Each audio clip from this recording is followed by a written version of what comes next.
lupa tulis di mana ya. Dia nahan ya, semua udah ganti.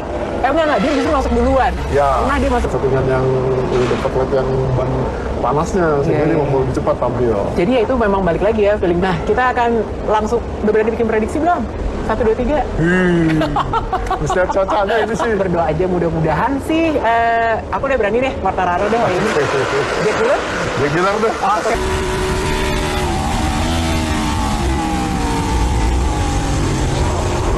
There's one in 18 and 19. Honda have the best record here in Le Mans. Ducati's first win here in Le Mans coming. Those tyres, Steve, will just be swerving like crazy underneath these guys now. Fabio Quartararo will be quite front, wet. That is destroyed after 20 laps. You rely so much on your front tyre here, Steve. Every time he flicks it right, he must feel like that front end is just like on a pogo stick. Well, in Jack's now, 4.1. It's been absolutely brilliant. This fires him right back into the championship hunt as well, doesn't it?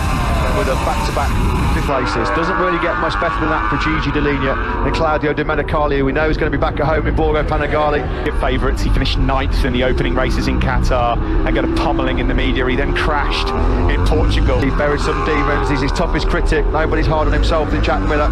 He knew the start of the championship wasn't good enough to go, and he's just got 2 corners left here in Le Mans, and it's going to be a double. 2 weeks ago, that's excellent. 2 Frenchmen should be on the podium joining Miller as Quartararo comes across the line. Quartararo, massive result for Jack Miller as well.